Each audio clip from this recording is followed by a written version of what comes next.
आमचा कोकणाचा हापूस आंबा, जो आमचा कोकणाचा हापूस आंबा आहे, जो जगाच्या पाठीवर आमच्यासारखा दर्जेदार हापूस आंबा, आमच्यासारखा चविष्ट हापूस आंबा, आमच्यासारखा कलरला उत्कृष्ट असलेला हापूस आंबा, आमच्यासारख्या आंब्याची एकदा का चव घेतल्यानंतर त्या आंब्याची कोणी बरोबरी करू शकत नाही जगाच्या पाठीवर. त्या हापूस आंब्याला 2018 साली GI मानांकन मिळालं. 1 तासात हा प्रस्ताव संपणार नाही आहे आणि संपवताही येणार नाही. 1 तासात जेवढी चर्चा होईल तेवढी बोलू द्या. प्रत्येकाला जेवढं बोलायचंय तेवढं बोलायला मुभा ह्या प्रस्तावामध्ये दिलीच पाहिजे, कारण हा प्रस्ताव महत्वाचा आहे. नाही हे बघा, नाही प्रस्ताव सुरू राहील पण प्रस्ताव सुरू राहील पण सूचना एक आहे की वेळेचं मर्यादा पाहून सर्व वेळेची मर्यादा पाळावी लागेल. आणि हे पहिले वक्ते ओपनिंग आहे, त्यांचा 293चा प्रस्ताव आहे, त्यामुळे त्यांना आता बाकीच्यांना 7 ते 10 मिनिटं मिळेल. चला. नाही थोडंसं भास्करराव भाऊ, खूप अकॅडमिक आहे हा विषय. होऊन का जाते असं मूड चेंज करून आपण ज्या प्रकल्प आणतो महाराष्ट्रात, तेव्हा काय होऊन जाते, हजारो कोटी रुपये निघून जातात आणि होत काही नाही. म्हणून नैसर्गिक शेती करायची असेल ना, त्याचा इंटिग्रेटेड अप्रोच ठेवावा लागेल. तुम्हाला पूर्ण पाणलोट क्षेत्र जे आहे, वॉटरशेड आपण म्हणतो, ते पूर्ण वॉटरशेड एका भागातलं हे नैसर्गिक खाली आणायला लागेल. सर्व लोकांनी नैसर्गिक केली त्या भागातल्या, तर तो प्रयोग सक्सेसफुल होते. दुसरं, नैसर्गिक शेतीला सगळ्यात मोठा आधार आहे गाईचं शेणखत. गाईचं शेणखत आहे का? आणि म्हणून आज जे पशुवैद्यकीय दवाखाने आहेत, तुमचा जो स्टाफ आहे तो तेवढा आहे काय? परिस्थिती अशी आहे राणे साहेब, माझ्या गावाला MD MS तुम्ही झाले असाल तर तुमची प्रॅक्टिस आहे 5-7 हजार 10,000. ढोर डॉक्टर जर तुम्ही झाले असाल, आमच्या गावात ढोर डॉक्टर येते म्हणजे वेटरनरी डॉक्टर, तो 15,000 रुपये घेऊन जाते भाऊ. एका बैलाले हात लावला की 500. त्याची प्रॅक्टिस माणसापेक्षा जास्ती आहे. आणि म्हणून हे पशुवैद्यकीय दवाखाने करणे, 2 गाई 4 गाईचा प्रकल्प त्या शेतकऱ्याला देणे, तर ते नैसर्गिक होऊ शकते. नैसर्गिक करायला कुठेही विरोध नाही. आणि तुम्हाला मी सांगतो अध्यक्ष महोदय, या सगळ्या विषयामध्ये आपण काय कसं वागतो पहा. आपण एक पत्र दिलं की आम्ही प्रत्येक विद्यापीठाला 1 कोटी रुपये देऊ, तुम्ही नैसर्गिक प्रयोग घेतले पाहिजे मागच्या वर्षी. आणि आता 10 जुलै 25 पत्र लिहून टाकलं की ते नैसर्गिक शेती मिशन हे केंद्राच्या शेती मिशनमध्ये मर्ज झालेलं आहे आणि हा प्रयोग बंद करून टाका. आता मी स्वतः माझ्या विद्यापीठात एक्झिक्युटिव्ह काउन्सिलर आहो, 3,000 बायांना ट्रेनिंग दिलं, सायंटिस्ट भरले, नॉन प्लॅन प्रोजेक्ट आहे, सब्जेक्ट पॅटर स्पेशालिस्ट भरले. अरे हे म्हणतात की बंद करा. आता बरं ते पैसे आले होते, म्हटलं बंद करायचं नाही, मार्चपर्यंत चालू द्या, पुढच्या वर्षी पाहू. या प्रस्तावाच्या निमित्तानं ॲग्रिकल्चर सेक्रेटरी आणि या सर्वांना माझी विनंती आहे की हे जे 5-5 कोटी द्यायचं कबूल केलं होतं, दरवर्षी 1 कोटी, अख्खा प्रोजेक्ट सबमिट केला हो भास्करराव भाऊ, अख्खा प्रोजेक्ट सबमिट केला आम्ही. चालेल, 3 महिने चालवला, आता फाडून फेकून द्या. आणि परत मग राज्यपाल नवीन आले देवरथजी, त्यांनी नैसर्गिक शेती पुरस्कार केला, तर परत ते असला आले. आता म्हणतात आम्हाला SOP द्या. म्हणजे अडचण काय वळसे साहेब, राजकीय आणि ब्युरोक्रेसीची. गेल्या 10 वर्षात किती कृषी मंत्री बदलले महाराष्ट्रात आणि किती ॲग्रिकल्चर सेक्रेटरी बदलले, हे पहा तुम्ही. कसं धोरण राबवणार आहात तुम्ही. सेंद्रिय शेती मिशन होतं, आमच्या पोरे साहेबांनी चालू केलं होतं अकोल्याला. सेंद्रिय शेती मिशनला आपण 2026 पर्यंत परवानगी दिली आणि आता 1 दिवस पत्र पाठवून दिलं 2 वर्ष आधी, एक काम करा, सेंद्रिय शेती मिशन राष्ट्रीय शेती मिशन एकच आहे, बंद करून टाका. लोकांच्या कॅरियर्ससोबत, लोकांनी केलेल्या कामासोबत आपण असा खेळतो. आणि म्हणून या विषयामध्ये माझी कळकळीची विनंती आहे अध्यक्ष महोदय, याच्यामध्ये कोणती मिशनची वगैरे स्थापना करायची गरज नाही. नैसर्गिक शेतीचं काम जे आहे ते प्रत्येक विद्यापीठात दिलं पाहिजे. एक्झिस्टिंग स्टाफ आहे आपल्याकडे आणि कृषी विज्ञान केंद्र जे आहेत, जे एक्सटेन्शन ॲक्टिव्हिटीज करतात, त्यांना नैसर्गिक शेतीसाठी प्रोत्साहन दिलं पाहिजे, पैसे दिले पाहिजे. हा नैसर्गिक शेतीचा प्रयोग अतिशय चांगला आहे. सेंद्रिय शेती आणि नैसर्गिक शेती ह्या जुळ्या बहिणी आहेत, यांना वेगळं करून चालणार नाही. दोन्ही प्रयोग चालले पाहिजे. हे जर खरंच झालं असं, योगेश सागरजी, बदलून जाईल सर्व. मी स्वामीनाथनजीच्या विरोधात नाही आहो, माझ्यावर टीका होत होती नेहमी. स्वामीनाथनजींनी गव्हाची व्हेरायटी काढली, पण काय झालं, त्याची जे स्टेम्प होती ते पतली होती, पण त्यांनी टॉरेंट जीन टाकला काय झालं शेवटी? अख्खी भारताची पॉप्युलेशन, गव्हाची अख्खी भारताची, आपण डायबिटीस खाली आणून ठेवली. त्याच्यात तो जीन असल्यामुळे पोटातून कार्सिनोमाचे कॅन्सर व्हायला लागले. आणि आज भारत कुठं आहे? आणि हरित क्रांतीच्या नावानं लोक बोंबा मारतात, हरित क्रांती, हरित क्रांती, हरित क्रांती. अरे झालं थकला माणूस हरित क्रांती ऐकून. काय झाली हरित क्रांती? अरे हरित क्रांतीमध्ये फक्त गहू आणि तांदूळ 2-3 गोष्टी हरित क्रांती झाली. पण या हरित क्रांतीनं शहरी भागाच्या लोकांचं पोट भरवल्या गेलं. मात्र भारताची पीक पद्धती जी आहे, मल्टी क्रॉपिंग पॅटर्न हा पूर्ण खतम झाला. आणि लेबर ओरिएंटेशनमुळे आज लोक कंप्लीट सोयाबीन कापसाकडे वळलेले आहेत. तुमच्या घरी खायलाही अन्न नाही आणि शेतकरी आत्महत्या ज्या होऊन राहिल्या मान्य अध्यक्ष महोदय, त्याच्यामागे सगळ्यात मोठं कारण हेच आहे की आपण कॅश क्रॉपकडे वळल्यामुळे सीझनल काम आलं, सीझनल क्रॉप आले. वर्षभर लोकांना कामच नाही. शेती असा व्यवसाय आहे की वर्षभर माणसाला पोहोचू शकते. या ठरावाला थोडीशी वेळेची मर्यादा आहे मान्य अध्यक्ष महोदय, नाही तर आपण 1 तास बोललो असतो या विषयावर. पुन्हा कधी ते म्हणतात बोला अध्यक्ष महोदय, ते बोला म्हणतात. वेळेचं बंधन पाळावं लागेल. वेळेचं बंधन पाळावं लागेल. आणि वेळेचं बंधन पाळावं लागेल. अध्यक्ष महोदय, माझे फक्त तुम्हाला 2-3 गोष्टी मी समारोप करतो. फार बोलणार नाही. अध्यक्ष महोदय, पुन्हा माझी सरकारला विनंती दुसरा आहे. 93 आहे. आपण जे 32,000 कोटीचं पॅकेज दिलं आहे शेतकऱ्यांना, अध्यक्ष महोदय मी कन्क्लूड करू राहिलो, शेवटचे 4-5 कन्क्लूड मिनिटं. करा. 32,000 कोटीचं जे पॅकेज आपण देऊन राहिलो, तो पॅकेज देण्यामागे आपली भावना प्रामाणिक आहे, आपल्या शेतकऱ्यांचा कळवळ आहे. मात्र तेवढेच पैसे शेतकऱ्याच्या खिशातून चुकीच्या अधिकाऱ्यांच्या वागण्यामुळे निघत असतील तर ते थांबवलं पाहिजे, आजच थांबवलं पाहिजे. म्हणून सोयाबीनच्या खरेदीचे आकडे आपण बोलवा. तुमच्या लक्षात येईल काय होऊन राहिलं. काय होऊन राहिलं? 4200 रुपये सोयाबीन आहे, 5300 रुपये हमीभाव आहे, 1000 रुपयानं शेतकऱ्याचं 1 क्विंटल माग नुकसान आहे. कापसाची तीच परिस्थिती नाही. जर एकरी कापूस 5 क्विंटल 6 क्विंटल सीसीआमध्ये घेतो, त्यांनी जर 10 आणि 12 क्विंटल नाही घेतला तर तो शेतकरी 1000-1200 रुपये क्विंटल नागवला जाणार आहे. हे 2 विषय, नैसर्गिक शेती आणि सेंद्रिय शेती ह्या जुळ्या बहिणी आहेत. दोन्ही प्रकल्प सुरू ठेवायचे, कृषी विद्यापीठांना द्यायचे आणि तिथून राबवून घ्यायचे.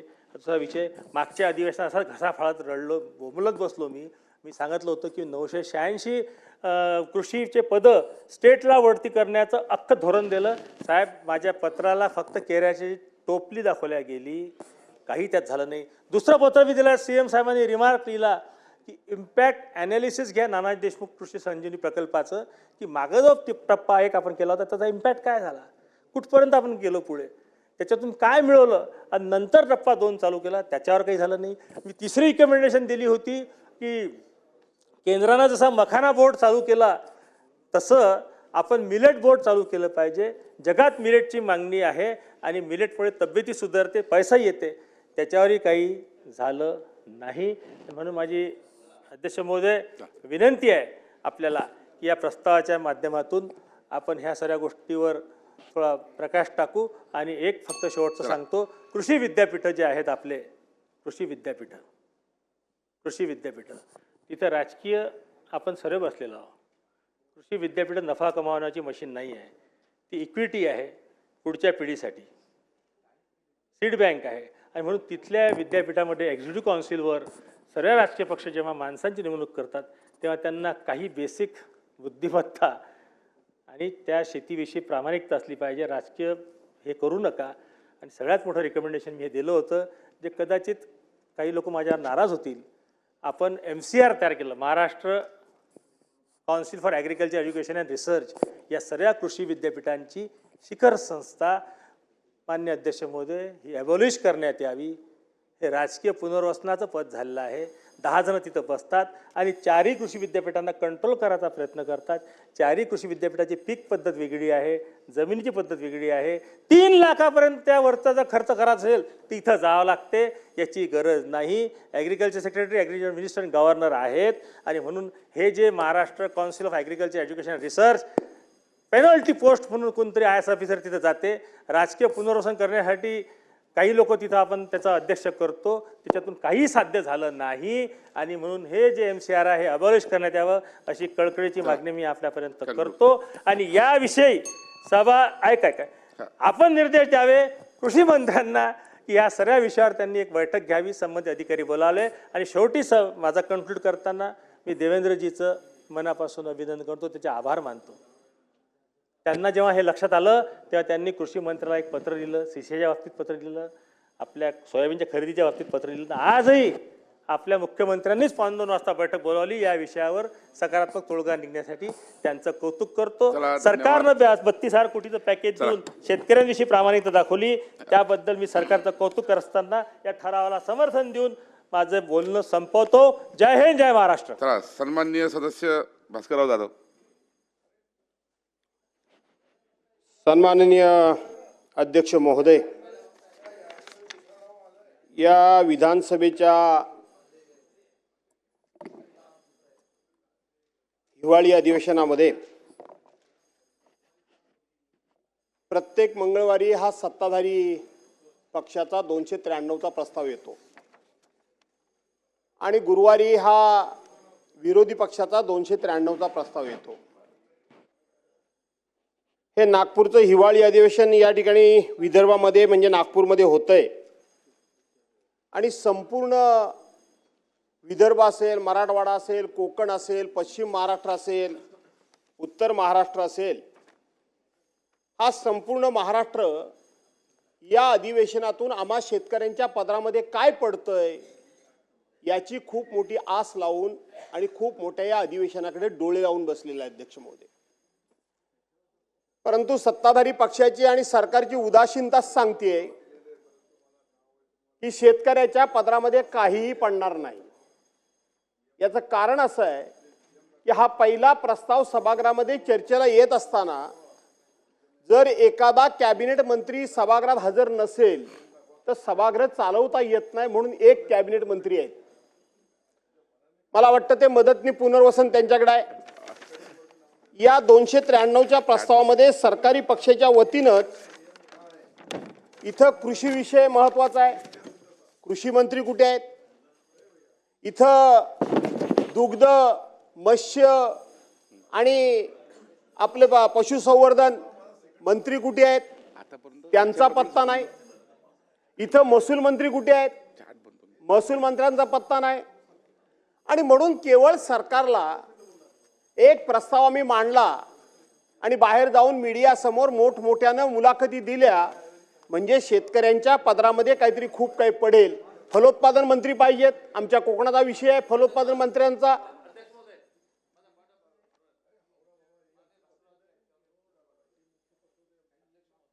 ही गोष्ट खरी आहे अध्यक्ष महाराज. संपूर्ण राज्याचं लक्ष या प्रस्तावाकडे लागलेलं आहे आणि अशा परिस्थितीमध्ये जो मुद्दा माननीय भास्करराव जाधवांनी या ठिकाणी रेस केलेला आहे, फक्त मदत आणि पुनर्वसन मंत्री या ठिकाणी हजर अध्यक्ष महाराज. ॲक्च्युली कृषी मंत्रीपासून तर या सर्व मंत्र्याला या सभागृहामध्ये अशा महत्त्वपूर्ण प्रस्तावावरती हजर राहणं अत्यंत आवश्यक होतं अध्यक्ष महोदय. तरी जर ही अनास्था असेल अध्यक्ष महाराज तर हे चित्र काही राज्याच्या समोर चांगलं जाणार नाही अध्यक्ष महोदय. त्यामुळे तुम्ही एक तर मंत्र्याला समज दिली पाहिजे अध्यक्ष महोदय. ही गरज आहे आता अध्यक्ष महोदय. हे हजर राहत नसेल तर मग काय करायचं अध्यक्ष महाराज? ओ सत्तारभाई, मी जरा पॉइंट ऑफ ऑर्डर बोलतोय. खोतकर साहेब येतात आहे, निरोप देतोय. इकडचा. त्यामुळे तुम्ही अध्यक्ष महाराज या पॉइंट ऑफ ऑर्डरची गंभीर दखल घ्यावी आणि माननीय मंत्री महोदयाला हजर राहत सांगावं अध्यक्ष महाराज. दादा साहेब बोला. प्रत्येक विषयाची बघू जरा काय लिहिलं तुम्ही ते मंत्री महोदय. काय काय बघू जरा काय लिहिलं ते. नोंद घेताय तुम्ही म्हणता ते बघू जरा. कागद जरा पाठवा बघू. कोण लिहितंय? अहो लॉबीमध्ये एक सुद्धा सेक्रेटरी नाही, तुमचे मंत्री नाही, लॉबीमध्ये सेक्रेटरी नाही, डेप्युटी सेक्रेटरी नाही, ऍडिशनल सेक्रेटरी नाही. कोण आहे?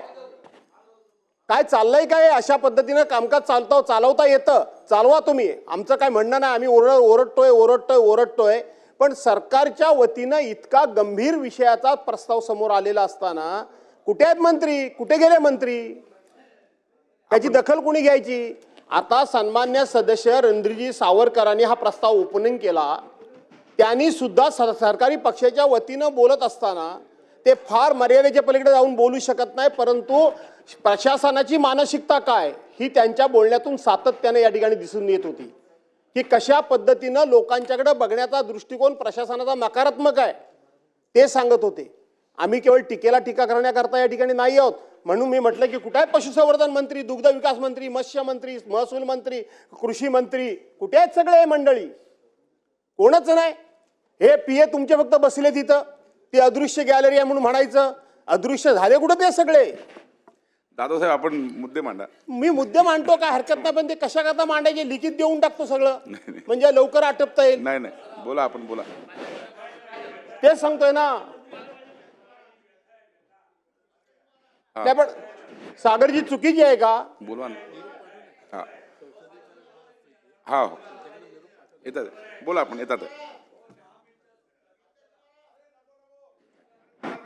अरे हा अरे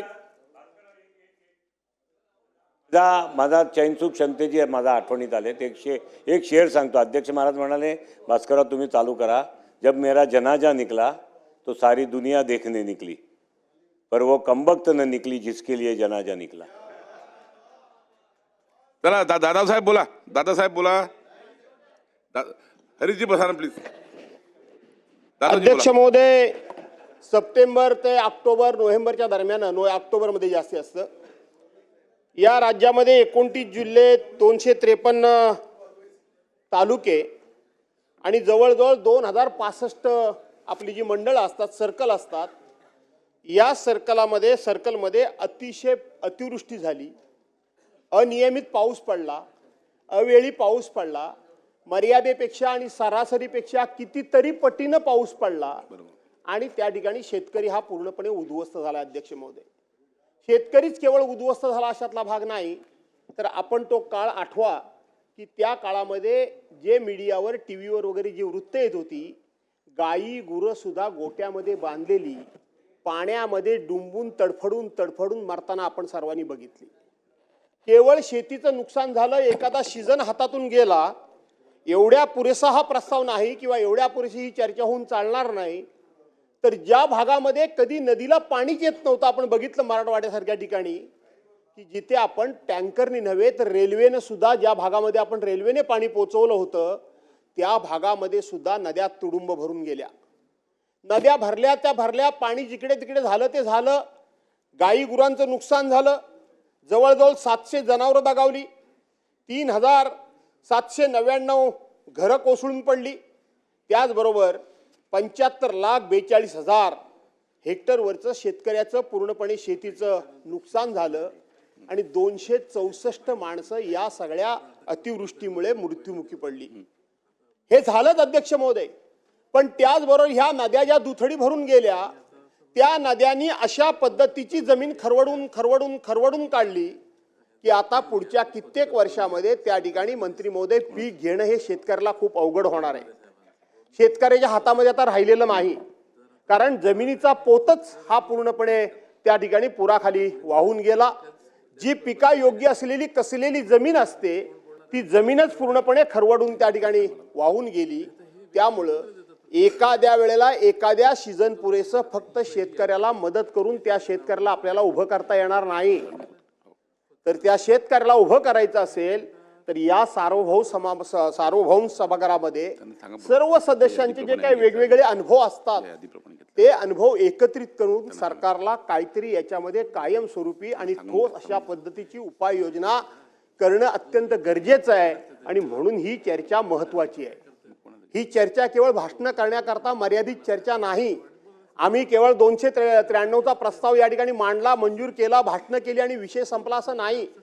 ज्या वेळेला आपण सगळे आपापल्या मतदारसंघामध्ये जाऊ त्यावेळेला निश्चितपणे तोंडावर जरी कोण काही बोललं नाही तरी पाठीमागे निश्चितपणे आपल्याला म्हणतील की तुम्ही आमच्या पत्रात काय टाकलं, आमच्याकरता काय घेऊन आलात, आमच्याकरता सरकारकडून कोणत्या प्रकारची योजना आणलीत, आम्ही कशा पद्धतीने उभं राहायचं. आणि म्हणून त्यावेळेला आपल्याकडे उत्तर नसणार आहे.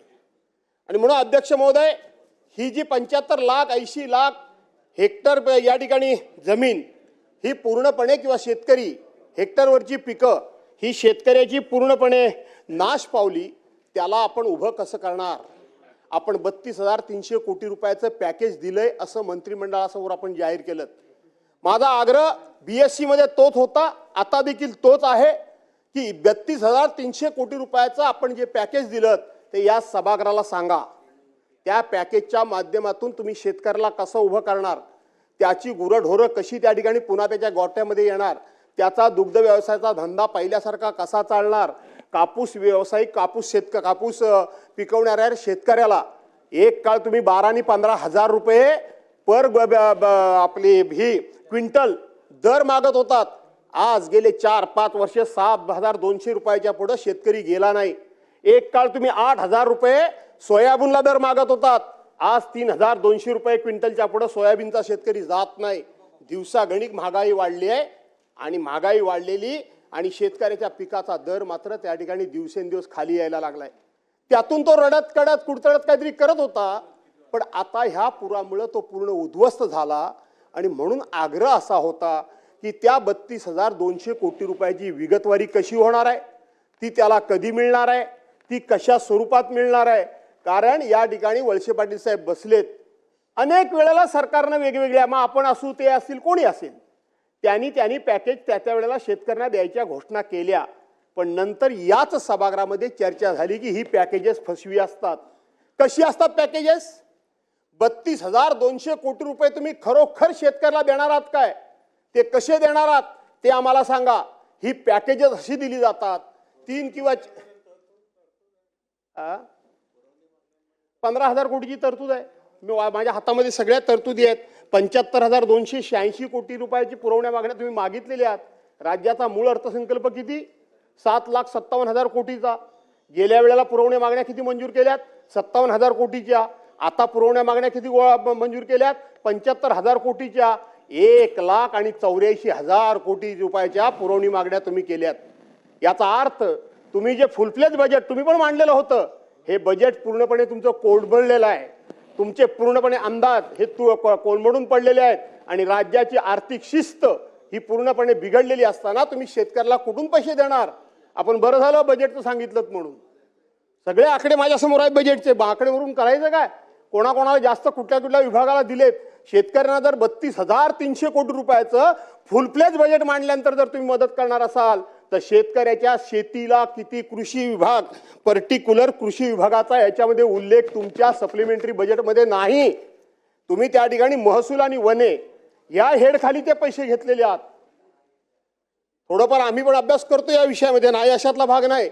आणि म्हणून ते आपण काय करतो, 3-4 वर्षाकरता पॅकेज जे जाहीर करतो अध्यक्ष महोदय, ती पॅकेजची कसरत अशी असते की त्या 3-4 वर्षामध्ये सगळ्या विभागामार्फत वेगवेगळ्या हेडखाली जे आपण पैसे देतो त्याची गोळाबेरीज करतो आणि आपण सांगतो पॅकेज दिलं.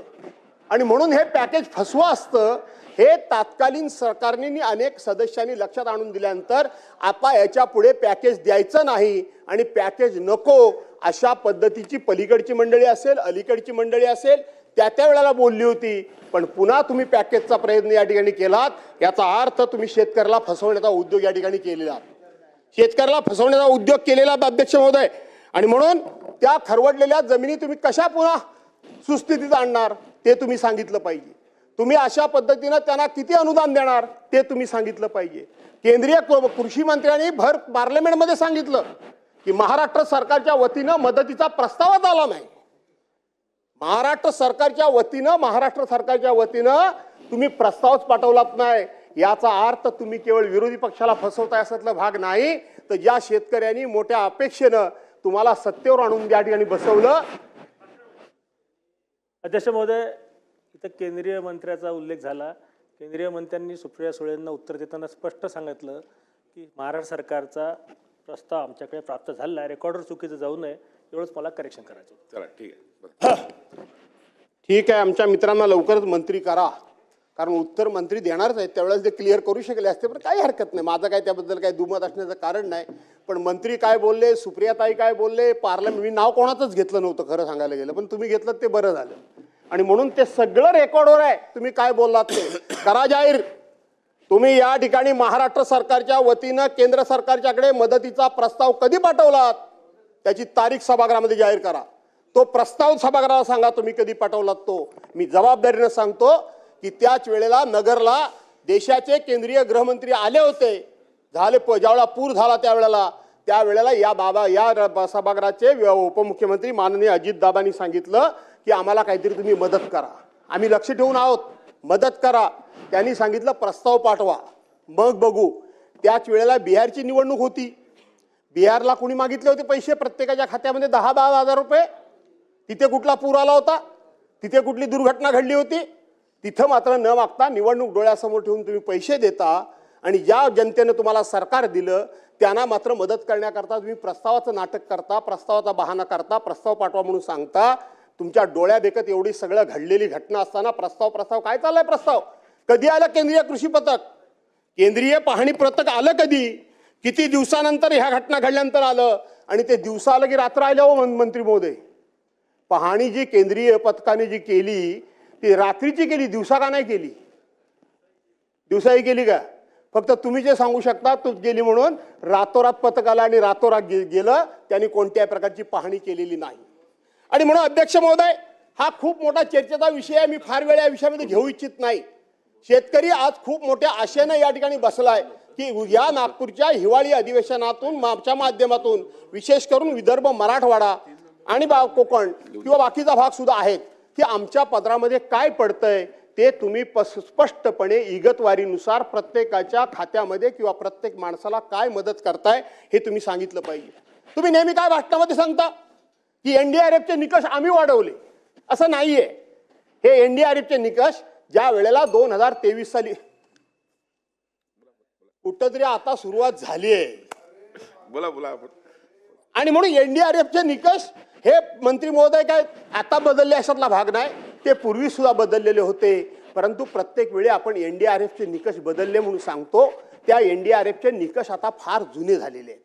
त्या एनडीआरएफच्या निकषानुसार या ठिकाणी कुठलीही दुर्घटना घडत नाही, एखादी आपत्ती येत नाही, एखादा पाऊस पडत नाही. हे आपण लक्षात घेतलं पाहिजे. पूर्वी ज्या भागामध्ये 65 मिलीमीटर पाऊस पडला तोच फक्त पाऊस धरला जायचा, पण आता 50 मिलीमीटर पर्यंत आपण आलोय. ही चांगलीच गोष्ट आहे. पण त्याचबरोबर सर्कल वाईज ती जी पर्जन्यमापक यंत्रणा असते ती सर्कल वाईज आपण बसवली पाहिजे. कारण ती सर्कल वाईज बसली नाही तर खऱ्या अर्थानं आपल्याला जो रिपोर्ट तयार करायचा आहे तो रिपोर्ट करता येत नाही. आणि म्हणून अध्यक्ष महोदय, ज्या पद्धतीनं कापूस असेल, संत्रा असेल, कांदा असेल, ऊस असेल, त्या ठिकाणी ज्वारी असेल, बाजरी असेल, ह्या कापूस असेल, या फळांचं जसं वाटोळं लागलं, नुकसान झालं, तशाच पद्धतीनं माझ्या कोकणाचं सुद्धा या ठिकाणी खूप मोठं नुकसान झालं. अध्यक्ष महोदय, 12-13 मेला सर्वसाधारणपणे 7 जूनच्या नंतर कोकणामध्ये पाऊस पडतो, पण 12 ते 13 मेला त्या ठिकाणी पाऊस पडला. आणि 12 ते 13 मेला पाऊस इतका पडला आणि त्यानंतर खऱ्या अर्थानं पेरणी करण्याच्या वेळेला पाऊसच गायब झाला. मी अनेक वेळा सांगितलंय की कोकणामध्ये दुबार पीक शेती नाही अध्यक्ष महोदय. एकच फक्त भात शेती आमच्याकडे होते आणि ती 100% निसर्गावर अवलंबून असते. आम्ही काहीही करू शकत नाही. आणि म्हणून जर योग्य वेळेला पेरणी झाली तर त्याचा रुजावा होतो. त्यापासून लावणी बिणीच्या वेळेला पाऊस पडला तर लावणी वगैरे होऊ शकते. पण जर कधी पाऊस आला, पेरणी झाली आणि जर रुजावा होण्यापूर्वीच जर पाऊस गेला तर केलेली पेरणी ही पूर्णपणे वाया जाते. त्याला सरकारनं मदत करायची ठरवली, पुन्हा बियाणं द्यायचं ठरवलं, खतं द्यायचं ठरवलं, कर्ज द्यायचं ठरवलं, तरी त्याचा काहीही उपयोग होत नाही. कारण पुनर्पेरणी ही कोकणामध्ये होतच नाही. जास्तीत जास्त 80 दिवस, कमीत कमी 80 दिवस आणि जास्तीत जास्त 120 ते 130 दिवसाचं पीक म्हणजे भात पीक आहे. ह्या 80 ते 120-30 दिवसामध्ये हे सगळं घडवून आणणं शेतकऱ्याच्या हाताच्या बाहेरचं होतं. आणि म्हणून कोकणामध्ये त्यावेळेला लावणी सुद्धा उशिरा झाली, पेरणी सुद्धा उशिरा झाली आणि ज्या वेळेला कापणीची वेळ आली त्याच वेळेला पाऊस पडला. कापलेलं भात हे शेतामध्येच त्या ठिकाणी आडवं झालं आणि आडवं झालेलं भात त्याच ठिकाणी रुजलं. जर आम्ही थोडंफार साठवून ठेवलं असेल तर त्याला अडवी किंवा उडवी म्हणतात. काही ठिकाणी उडवी म्हणतात, काही ठिकाणी अडवी म्हणतात. साठवून ठेवतात, त्याच्यामध्ये पाणी गेलं, तिथंही शेतकरी पूर्णपणे उद्ध्वस्त झाला, मागावला गेला. आमच्याकडे कोकणामध्ये ज्या फळबागा आहेत त्या फळबागा सुद्धा योग्य वेळेला योग्य ते हवामान असेल तरच त्याला मोहर येतो. आणि आपल्याला असं वाटतं की कोकणामध्ये सगळे लोक हे सगळे हापूसचा आंबाच खातात, असं नाही आहे. ते हापूस आंबा पिकवणारे हे कोकणामधले ठराविकच तालुके आहेत. मी ज्या चिपळूण तालुक्यामध्ये राहतो त्या चिपळूण तालुक्याला कुठेही समुद्रकिनारा नाही आणि ज्या ठिकाणी समुद्रकिनारा नाही त्या ठिकाणी हापूस आंब्याचं पीक येतच नाही. आलं तरी जेमतेम येतं. आणि म्हणून आपल्याला असं वाटतं की कोकणामधले सगळे जे काही जिल्हे आणि तालुके आहेत ते पूर्णपणे हापूस आंबाच खातात, असं नाही आहे. हापूस आंबा हा लोकांनी स्वतःच्या कष्टातून उभा केलाय. सरकारी कर्ज, सरकारी तगाई, सरकारी अनुदान, सरकारी कुठल्याही प्रकारची सूट न घेता स्वतःच्या डोक्यावर पाण्याचे हंडे घेऊन दिवस रात्र राबून सिंधुदुर्ग सारख्या ठिकाणी, देवगड सारख्या तालुक्यामध्ये जिथं मातीच नाही, पूर्णपणे लॅटराइट स्टोन आहे, जांभा दगड आहे, आप्पासाहेब गोगटे वारले. पण त्यांनी खूप मोठ्या प्रमाणामध्ये या ठिकाणी तिथल्या लोकांना समृद्ध केलं. त्या कातळामध्ये, जांभ्या दगडामध्ये खड्डे मारून, बाहेरून माती आणून तिथं आपल्या स्वतःच्या कष्टानं, स्वतःच्या घामानं, स्वतःच्या पैशानं त्यांनी तिथे कलमं उभी केलेली आहेत. त्या ठिकाणी हापूस आंब्याची लागवड केली आहे. त्यातून 2 पैसे मिळतात. कोकणी माणूस समाधानी असतो. तो कधीच कर्ज काढायला तयार नाही. कर्ज काढलं तर तो वेळेवर भरतो, तो बुडवायला तयार नाही. तो कधी एखादा हुक टाकून कोणाची लाईट चोरत नाही. तो 1 पैशाचं सरकारी देणं कोणाचं ठेवत नाही. घरपट्टी असेल, पाणीपट्टी असेल, वेळच्या वेळी भरायची. सरकारी नोटीस आली म्हणजे आपल्या 7 पिढ्यांना डाग लागला, असा स्वाभिमानानं जगणारा कोकणी माणूस सुद्धा आज खूप मोठ्या चिंतेत आहे. शेती हातातून गेली, फळबागा हातातून गेल्या, त्याचबरोबर मत्स्य व्यवसाय पण अध्यक्ष महोदय हातातून गेला. कंट्रोल करा साहेब. मत्स्य व्यवसाय पण हातातून गेला अध्यक्ष महोदय. कारण त्या ठिकाणी समुद्रामधलं वेगवेगळे येणारं उधाण, वेगवेगळ्या वेळेला येणारं त्या ठिकाणी पाऊस पाणी, वादळ वारा, यामुळं समुद्रामध्ये बोटी घालू नका, समुद्रामध्ये जाऊ नका, मासेमारी करू नका, हे सरकारच्या वतीनच सांगितलं जातं. तरी सुद्धा तो बिचारा आपला जीव या ठिकाणी धोक्यात घालून तो जातो. इथं आपण बघितलं कारंजा बंदरावर परवांच्या दिवशी 37 माणसं 9 दिवस समुद्रामध्ये अडकून पडली होती. त्यांचा पत्ता लागत नव्हता. ते कुठे आहेत ते ट्रेस आउट होत नव्हते. 9 दिवस 37 माणसं ही पाण्यामध्ये अडकून पडली होती. तो मत्स्य व्यवसायाचा धंदा सुद्धा आता बंद पडलाय. आणि त्याच्यावर आणखीन परत एक आमच्यावर डागणी दिली जाते, दुःखावर, आणि आमच्यावर घाला घातला जातोय. जो आमचा कोकणाचा हापूस आंबा, जो आमचा कोकणाचा हापूस आंबा आहे, जो जगाच्या पाठीवर आमच्यासारखा दर्जेदार हापूस आंबा, आमच्यासारखा चविष्ट हापूस आंबा, आमच्यासारखा कलरला उत्कृष्ट असलेला हापूस आंबा, आमच्यासारख्या आंब्याची एकदा का चव घेतल्यानंतर त्या आंब्याची कोणी बरोबरी करू शकत नाही जगाच्या पाठीवर. त्या हापूस आंब्याला 2018 साली GI मानांकन मिळालं. आज त्या हापूस आंब्याचं GI मानांकन काढून घेण्याचा या ठिकाणी डाव खेळला जातोय. GI मानांकन डाव खेळला जातोय. बलसाड आंब्याला हापूस आंब्याचा दर्जा घ्या का? कशा करता? काय संबंध त्याचा? आज 400-500 वर्षापूर्वीपासूनचा आमचा आंबा आहे, जे आमचं आहे, जे आमचं फळ आहे, जे आमचं पॅटर्न आहे, जे आम्हालाच असलं पाहिजे, त्याच्यावर घाला घालायचा. त्या ठिकाणी कशा करता? कोकण एक तर काय मागत नाही, तुम्ही त्यांना आर्थिक मदत काय करत नाही, केलीत तर तुमची सरकार मदत बुडवत नाही. तुम्ही त्या ठिकाणी कर्ज आम्ही घेत नसल्यामुळं बँकेचं रिशेड्युलिंग केलं तर त्याचा त्याला उपयोग होत नाही का? कशा पद्धतीनं? आज मला परवाच्या दिवशी कोणाची तरी एखाद्या जबाबदार मंत्र्याची मी मुलाखत बघितली, मी नाव या ठिकाणी घेत नाही. त्यांनी सांगितलं काय त्यांनी होणार आहे, काय फरक पडतोय, शेवटी आमच्या हापूसची देवगडची चौथी चव, आमच्या रत्नागिरीची चौथी चव कोणालाच येणार नाही. हे असले तकलादून या अशा प्रकारचे पळकाडू उद्गार मंत्र्यांना शोभत नाहीत का? कशा करता? ज्या वेळेला आपल्या हापूस आंब्याच्या नावावर कर्नाटकचा आंबा मार्केटमध्ये येतो, त्यावेळेला सरकार असेल, आम्ही असेल, आमचे बागायतदार असतील, आमचे फळ विक्रेते असतील, हे तुटून पडतात का? तर आमच्या हापूसचं नाव हे कर्नाटक आंब्याच्या नावाखाली बदनाम होता कामा नये. आणि म्हणून बलसाडला कुठल्याही परिस्थितीमध्ये हापूस आंबा, हापूस हा शब्द देऊ नका अध्यक्ष महोदय. आणि आमच्यावर अन्याय करू नका. तुम्हाला गुजरातला काय द्यायचं असेल ते आणखीन काय ते द्या, काय द्यायचं ते द्या. जमलं तर तुम्ही पण तिकडे जाऊन राहा, काय फरक पडत नाही. परंतु आमचा जो हापूस आंबा आहे, जो आमचा अधिकार आहे, जो आमचा हक्क आहे, जो आमचं पेटंट आहे, त्याला त्या ठिकाणी अध्यक्ष महोदय तशाच पद्धतीने राहू द्या, अशा प्रकारची विनंती करतो. मत्स्य व्यवसायाला आपण शेतीचा दर्जा दिला, मी आभार मानतो, सरकारला धन्यवाद देतो. मी धन्यवाद देतो आमच्या मत्स्य विकास मंत्र्यांना. गेली 10-15 वर्ष या विषयाकरता सातत्याने भांडण्याचं काम, संघर्ष करण्याचं काम, या सभागृहामध्ये चर्चा 1936 साली विधिमंडळ अस्तित्वात आल्यापासून पहिल्यांदा कोकण विकासावर चर्चा घडवणारे कैलासवासी गुरुनाथ कुलकर्णी आणि मी भास्कर जाधव. यापूर्वी कोकणावर कधीही स्वतंत्र चर्चा झाली नव्हती. विलासरावजी देशमुख त्यावेळेला मुख्यमंत्री होते, मी वरच्या सभागृहाचा सदस्य होतो. आम्ही पहिल्यांदा ही चर्चा घडवली, त्यावेळेपासून मी भांडत होतो. आणि आज आमच्याच कोकणातले मत्स्य विकास मंत्री आहेत, त्यांनी जर या ठिकाणी सरकारच्या पाठीमागे लागून तिथं आमच्या मत्स्य व्यवसायाला शेतीचा दर्जा दिला असेल तर एक कोकणी माणूस म्हणून मी त्यांचं मनापासून अभिनंदन करतो, मी त्यांना धन्यवाद देतो. पण हे नुसतं डिक्लेअर करून चालणार नाही. खऱ्या अर्थानं मत्स्य शेती म्हणजे तुम्ही त्या मत्स्य व्यावसायिकांना नक्की काय देणार आहात, कशा पद्धतीनं मग शेतीचा दर्जा दिला, तो दर्जा म्हणजे काय हे सातत्यानं मी शोधण्याचा डिपार्टमेंटमध्ये प्रयत्न करतोय, पण तो मिळत नाही. आणि म्हणून अध्यक्ष महोदय त्याला पण शेतीचा दर्जा द्या आणि त्या मत्स्य व्यावसायिकांना त्या ठिकाणी वाचवा अशी विनंती करतो.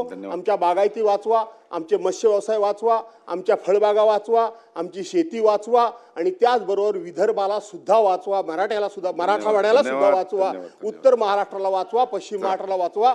कारण शेवटी सगळा महाराष्ट्र हा जर समृद्ध होईल तर संपूर्ण महाराष्ट्र समृद्ध होईल.